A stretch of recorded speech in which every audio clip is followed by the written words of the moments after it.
Tegan had always known she was different, even back in the sticky summers of her Ohio hometown, where the cornfields whispered secrets to the wind and the only drama was the annual fair's rigged pie-eating contest. At 18, she'd fled to the University of Barcelona on a study-abroad scholarship, chasing the sun-drenched chaos of Gaudi's mosaics and the promise of reinvention. Spain wasn't just an escape, it was a canvas, broad and bleeding with color, where she could paint over the girl who'd spent high school lockers hiding crushes on the cheerleaders who smelled like vanilla and victory. That's where she met Trinity. Their paths collided in a freshman orientation mixer at a tapas bar off La Rambla, where the air hung heavy with garlic and gitano guitar strums. Trinity was everything Tegan wasn't, golden-haired, sun-kissed from California beaches, with a laugh that cut through the multilingual chatter like a wave crashing on Malibu shores. She was studying art history, minoring in wine, because why not, in a country that worshipped the vine, and her stories of surfing dawn patrols and bonfire parties made Tegan's Midwest roots feel like faded Polaroids. They bonded over shared horror at the hostel's lumpy paella and a mutual disdain for the professor who droned on about Picasso like he was reciting the phone book. By week's end, they were roommates in a third-floor walk-up on Cara de el Argenteria, a shoebox of an apartment with peeling frescoes, a balcony overlooking laundry lines strung like prayer flags, and a kitchenette that doubled as a confessional. Rent was split 50-50, chores rotated like a fragile truce, and secrets. Well, those were the invisible fault lines running beneath their easy rhythm. For the first 6 months, it was paradise in miniature. Morning started with Trinity's playlist, Fleetwood Mac bleeding into Rosalia, while Tegan brewed coffee strong enough to wake the dead. They'd wander the Boqueria market, haggling over olives and jamon like pros, Trinity's arms slung casually over Tegan's shoulder as they dodged tourists with selfie sticks. Afternoons blurred into lectures on Velázquez's shadows, evenings into rooftop sunsets where the Sagrada Familia pierced the sky like a half-built dream. Trinity dated sporadically, a brooding Catalan photographer here, a surfer backpacker there, but always with the breezy detachment of someone who viewed romance as a summer fling, not a storm. Tegan watched it all from the wings, her feelings coiling tighter than the serpents on Gaudi's Park Güell gates. She buried them in sketchbooks filled with stolen glances, Trinity's profile against the Mediterranean foam, her fingers tracing fresco cracks in the Picasso Museum. Coming out had been a quiet rebellion back home, a letter to her mom over Thanksgiving turkey, met with teary hugs and, "I love you anyway," but here, with Trinity, it felt like swallowing glass. Trinity was straight as the arrow of La Sagrada spires, her exes a parade of broad-shouldered boys with accents like rolling thunder.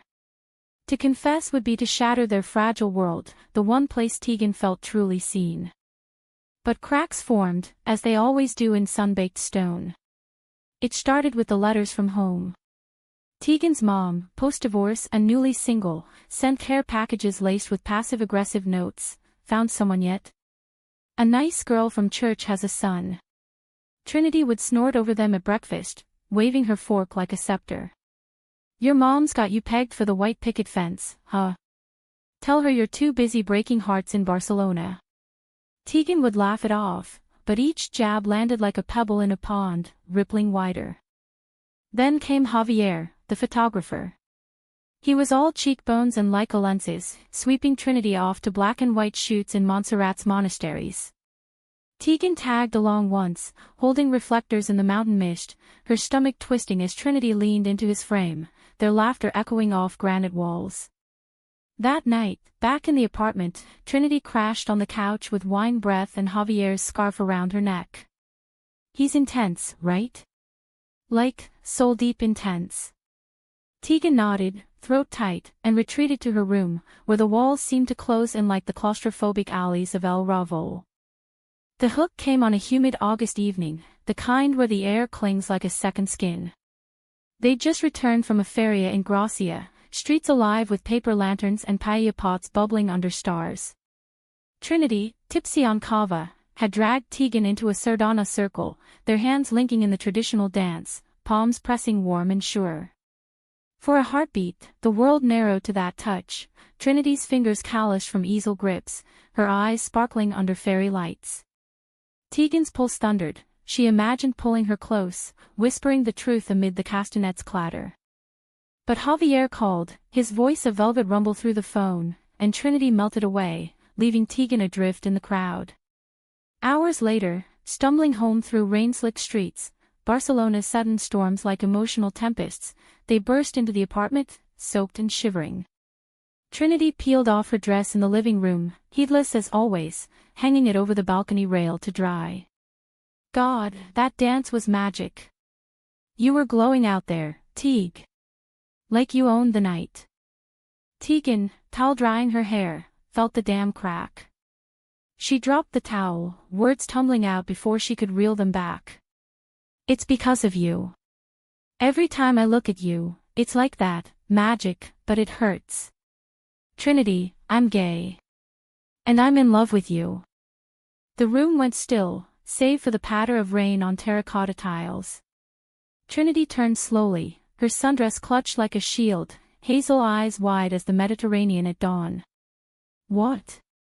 Tegan, You're serious.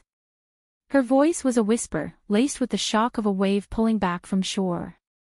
Tegan's chest heaved, the confession a live wire sparking in the dim lamplight. Dead serious. I've tried to bury it, but tonight. Dancing with you, feeling you so close. I can't pretend anymore. Trinity sank onto the edge of the bed, her blonde hair curtaining her face. Seconds stretched into eternities, the clock ticking like a metronome in a silent symphony.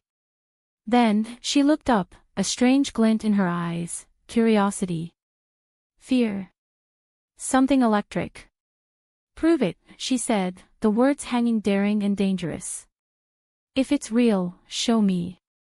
Kiss me. Right now. Tegan's world tilted.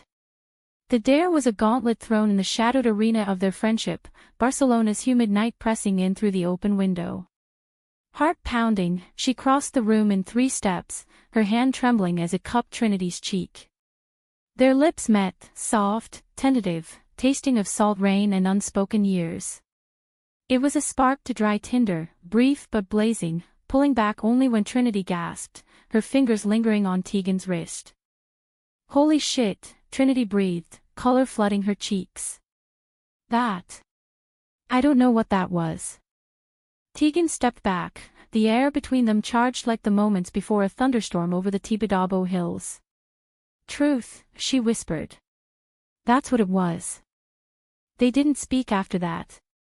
Trinity retreated to the bathroom, the shower's roar drowning out the rain, while Tegan lay awake, staring at the ceiling's water stains like Rorschach maps of regret. Dawn crept in, painting the room in hesitant pinks, and with it came the first fracture. Trinity's phone buzzed with Javier's texts, a lifeline to normalcy. But as she dressed for class, her eyes avoided Tegan's, the dare's echo lingering like smoke. By noon, the apartment felt like a crime scene, every corner holding the ghost of that kiss. Tegan skipped her lecture on Goya's black paintings, wandering instead to the beach at Barceloneta, where the sea gnawed at the sand like unresolved hunger. She texted her mom, figured out the heart thing. It's messier than pie. No reply came, but the waves did, crashing with the weight of what she'd unleashed. Trinity returned that evening with takeout empanadas and a forced smile, setting the table like nothing had shattered. We good. I mean, that was intense. But you're my best friend, Teague. Nothing changes that. Her voice wobbled, betraying the lie, and Tegan nodded, swallowing the bitterness of half-truths. They ate in silence, the TV droning a dubbed episode of Friends, laughter canned and hollow. But everything had changed. Trinity cancelled on Javier the next day, citing midterms, and started lingering after classes, their walks home stretching into detours through the Parc de la Ciutadella, where parrots squawked in palm fronds. Conversations skirted the edge, Trinity probing about Tegan's past crushes, Tegan deflecting with jokes about Ohio winters. One night, over gelato on the Passeig de Gracia, Trinity's hand brushed Tegan's, accidental but electric, and neither pulled away. The pull was magnetic, a tide Tegan couldn't fight. She dreamed of Trinity's laugh echoing in the Alhambra's courtyards, a weekend trip they planned, now laced with what-ifs, her touch in the moonlit fountains of Montjuic. Waking, she'd find Trinity watching her from the doorway, expression unreadable, a question mark in human form. Then came the betrayal's shadow. A week after the kiss, Tegan overheard Trinity on the phone in the kitchen, voice low and urgent. Javier, I don't know. Something happened with Tegan. It's confusing as hell. Laughter, sharp and slicing. No, not like that. But yeah, maybe we need space. Come over tonight. Tegan's blood ran cold. She slipped out to the balcony, the city sprawl below a glittering accusation. When Javier arrived, dark eyes flashing, camera slung like a weapon, Trinity met him at the door with a hug that lingered too long. Tegan feigned sleep in her room, but the walls were thin, murmurs turning to moans that twisted like knives. By morning, Javier was gone, but the damage lingered. Trinity's guilt-eyed coffee pour, her "sorry if we kept you up" delivered like an apology for breathing. The rift widened. Trinity threw herself into club nights at Razzmatazz, dragging home strangers with stories of Ibiza raves and ayahuasca visions. Tegan buried in books, her sketches turning darker, Trinity's face fractured like Dolly's melting clocks. Fights erupted over nothing, dishes left in the sink, Trinity's forgotten laundry blocking the hole. "You're pulling away," Tegan accused one night, voice cracking over reheated tortilla. "I'm not. You're the one who dropped a bomb and expected fairy tales." Trinity shot back, tears streaking her mascara. "I like guys, Tegan. That kiss. It was a dare, a mistake. I care about you, God, more than anyone, but not like that." The words landed like a guillotine, severing the fragile bridge.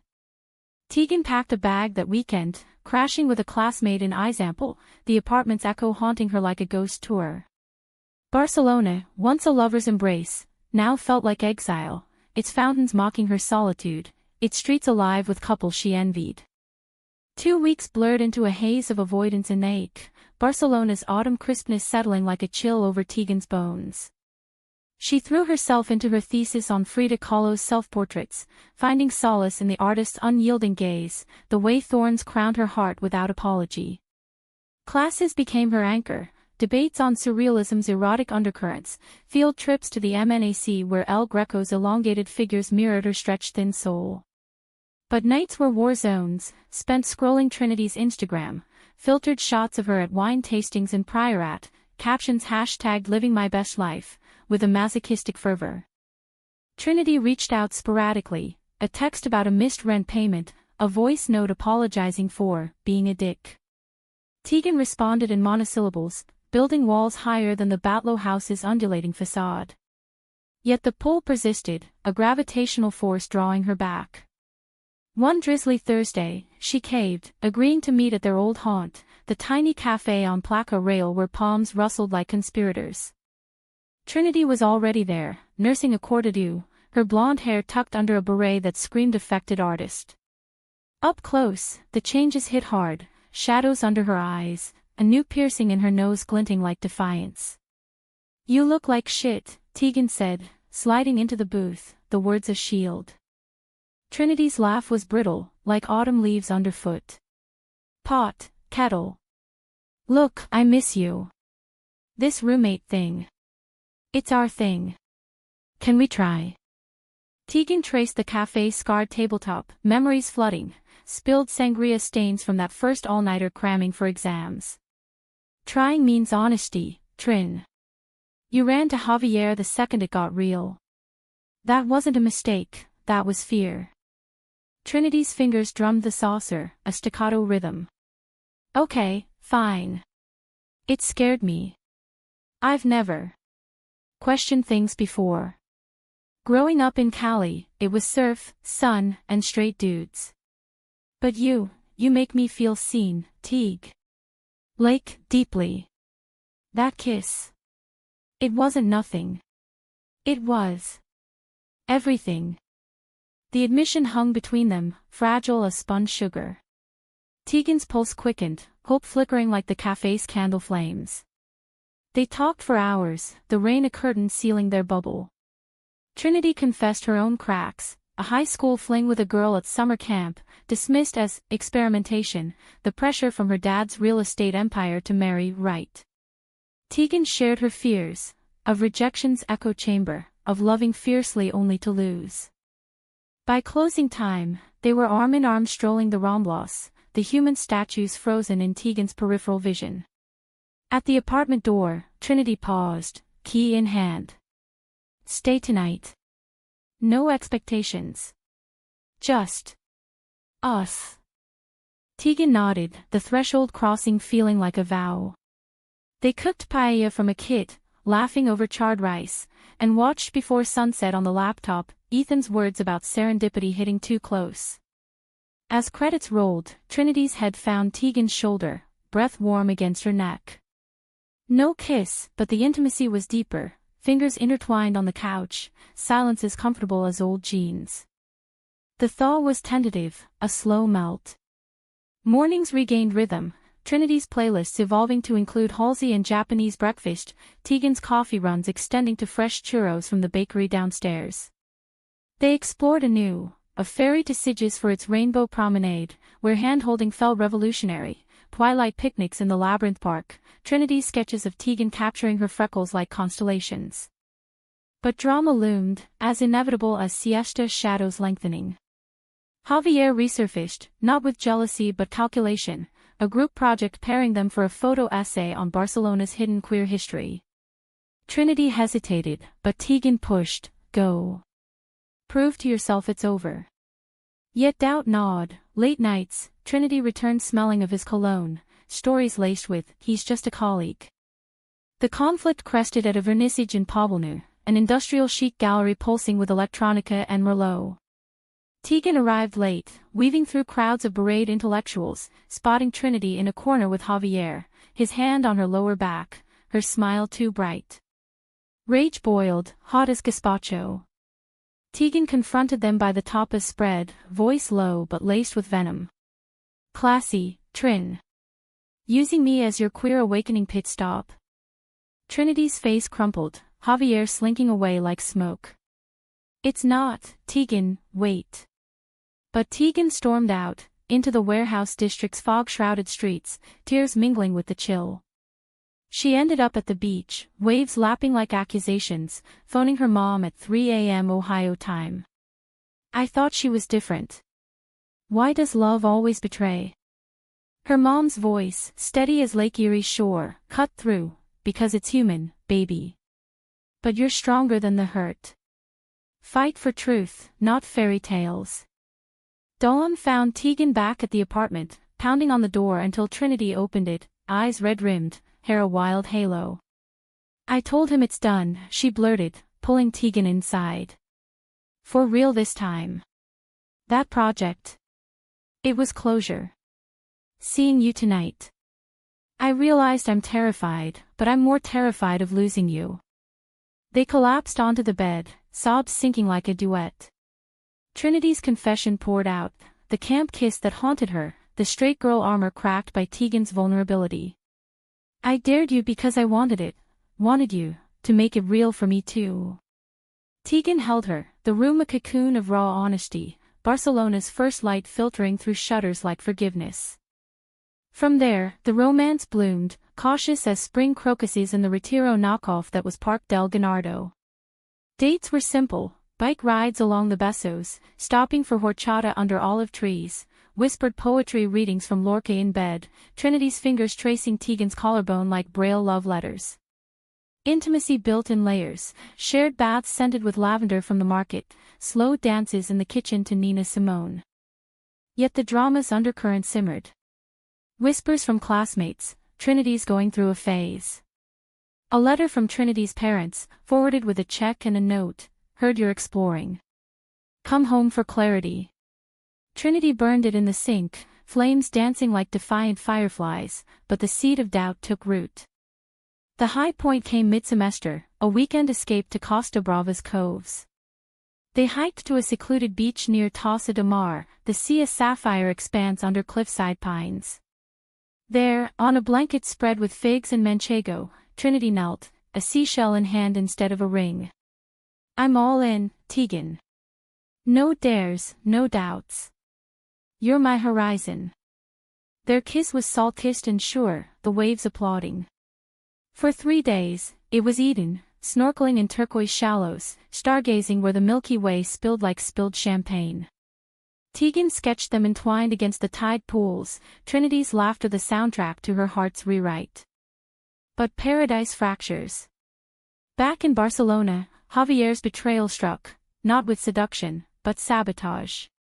He'd leaked photos from the vernissage to the university's gossip forum, grainy shots of Tegan's outburst, captioned Yankee drama, roomy wars go full sapphic. The thread exploded, snide comments on confused Cali girl and desperate import, turning their private world public. Trinity withdrew, phone silenced, days lost to her studio. Tegan pounded on the door, we face this together, or not at all. But Trinity's voice, muffled, I can't. It's too much. What if they're right? The chasm yawned. Tegan wandered the Bari Gothic alone, its medieval alleys echoing her isolation, gargoyles leering from cathedral eaves. She emailed her advisor about early withdrawal, the scholarship's promise souring like overripe figs. Home called, Ohio's flat assurance over Spain's Baroque turmoil. Winter gripped Barcelona like a jealous lover, the Mistral winds whipping through Placa Catalunya, stripping bare the plane tree's leaves. Tegan's bags were half-packed, the apartment a battlefield of folded sweaters and unspoken goodbyes. Trinity emerged from her cocoon sporadically, a tentative coffee, a shared cigarette on the balcony where smoke curled like question marks. But the forum's venom lingered, a digital scarlet letter branding their love as spectacle. The climax brewed on a slate-gray December eve, the city strung with Navidad lights that mocked their dimming spark. Tegan had scored tickets to a Lorca reading at the Ateneu, a nod to the poet's silence queerness, hoping it'd bridge the gap.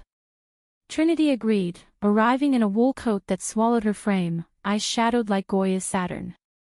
The theater was intimate, velvet seats creaking under hushed anticipation.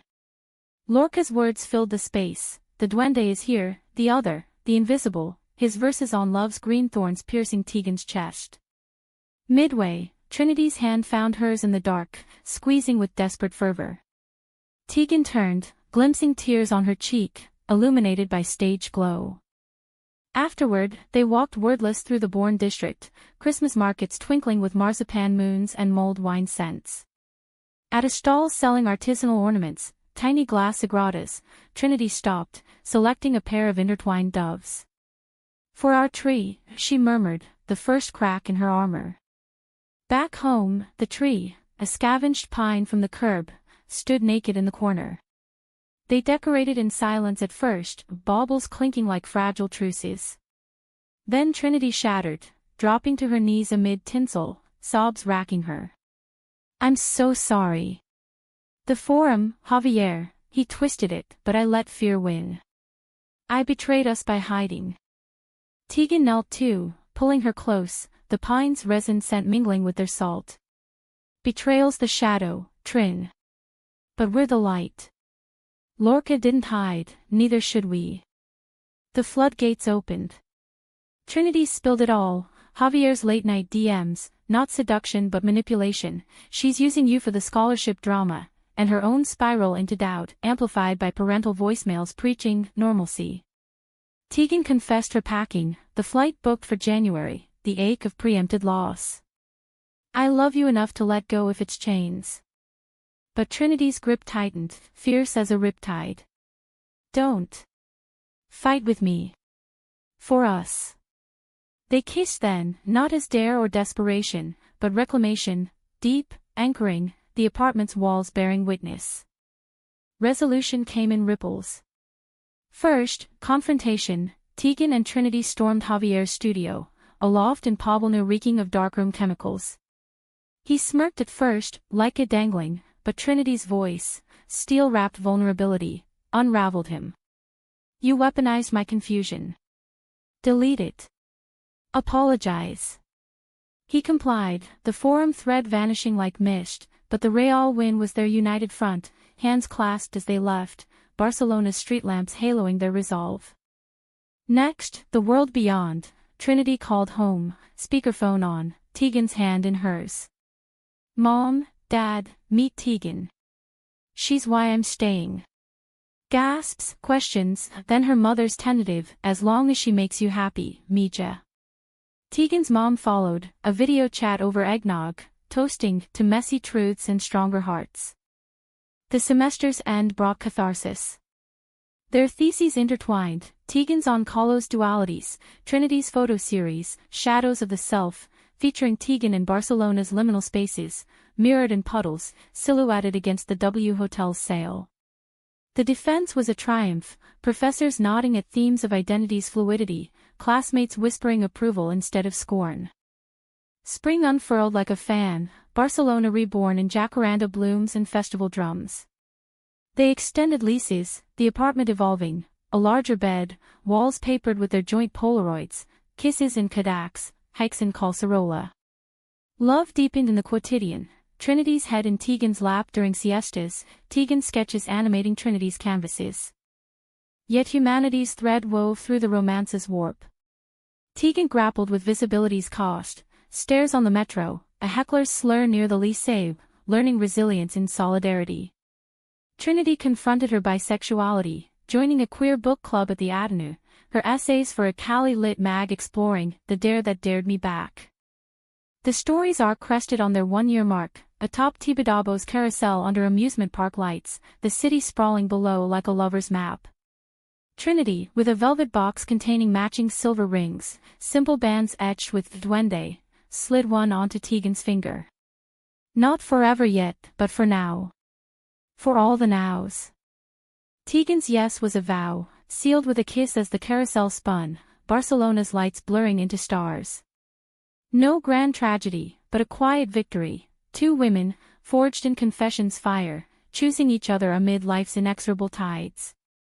Back home, months later in a blended stateside life, Ohio winters softened by Cali visits, their apartment overflowed with mementos, a shard of gaudy tile, Lorca's volume dog-eared.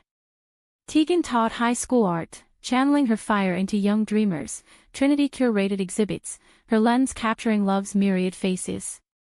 One evening, over paella takeout, Trinity raised her glass. To the secret that changed everything. Tegan clinked, eyes shining. To proving it. Every damn day. In the end, it wasn't the dare that defined them, but the choice to answer, raw, real, relentlessly human. And in that, they found their duende, the deep song of souls entwined, echoing from Barcelona's stones to wherever the wind carried them next.